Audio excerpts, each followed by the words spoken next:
Kallid sõbrad, täna algame paastuaega ja ma loen Jumala sõna Taaveti laulust 50.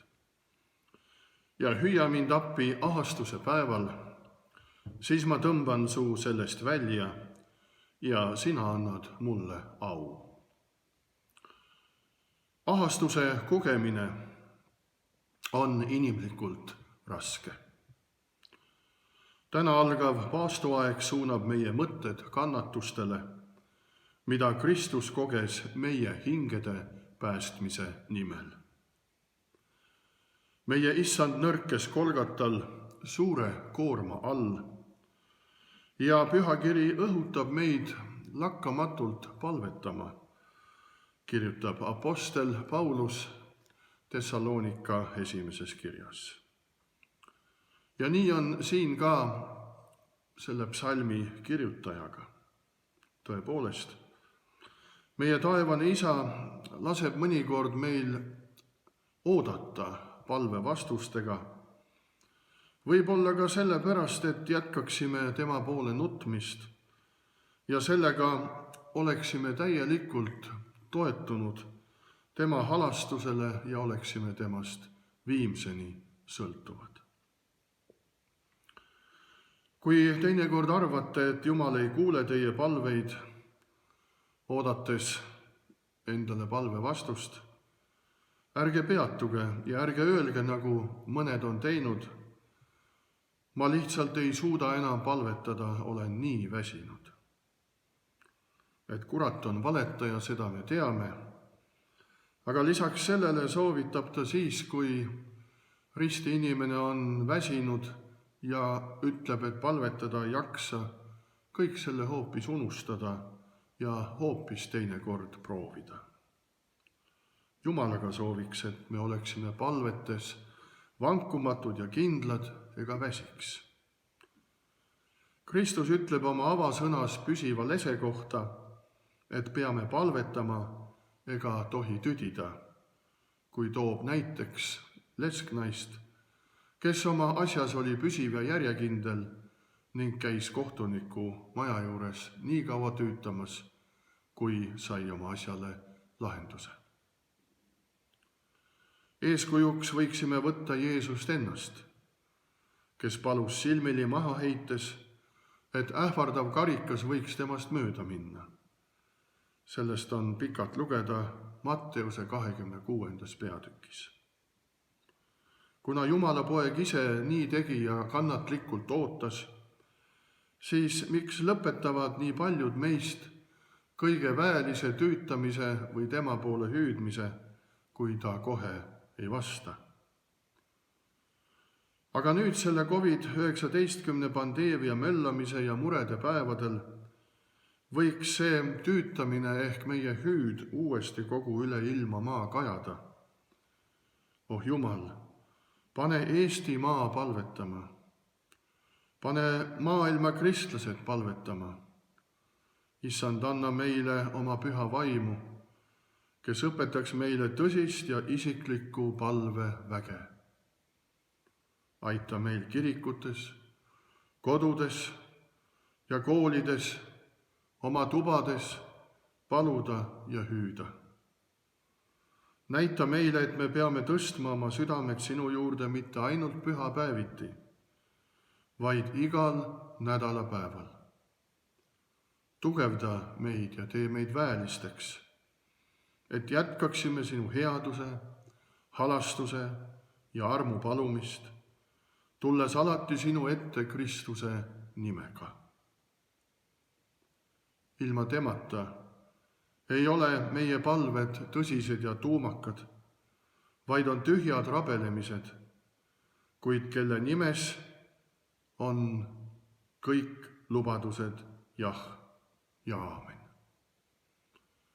Kuigi saatan seda eitab, ehkki uskmatud vaidlevad sellele vastu, ehkki meie endi nõrk usk seab selle kahtluse alla, taevane tõde võidab siiski.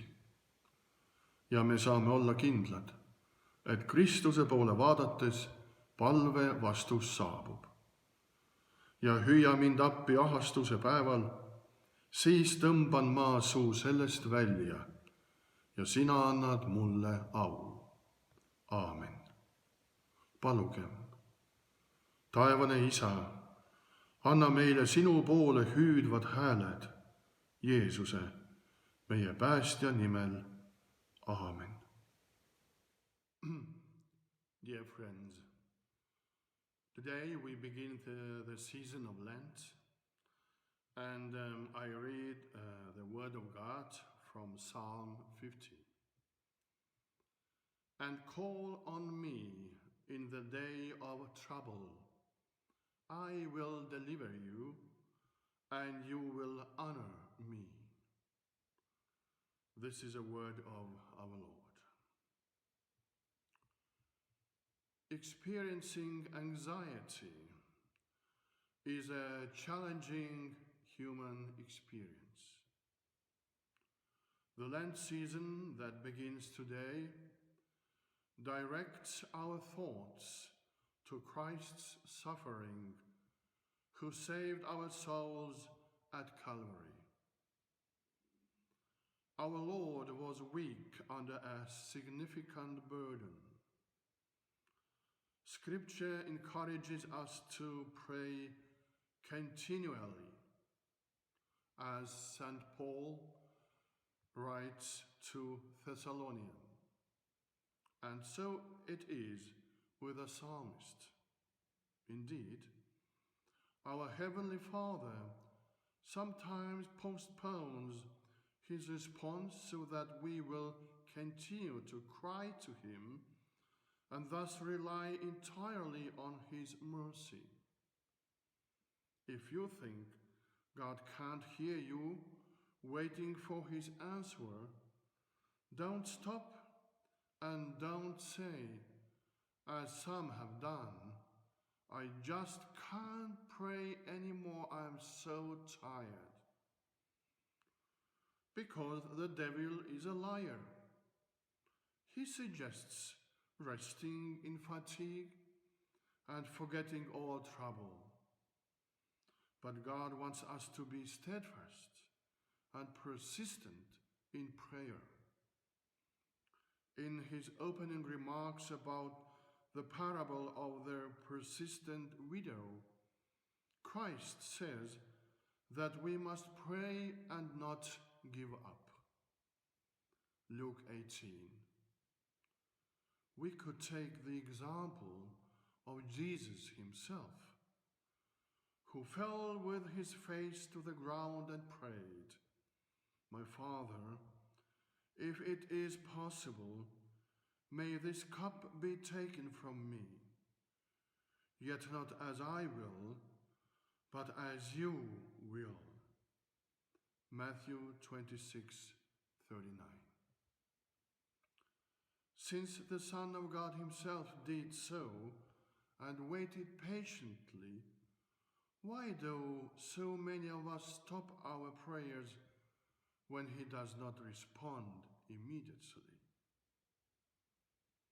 And now, in the tumultuous and troubling days of the COVID-19 pandemic, our cry could resonate all over the world.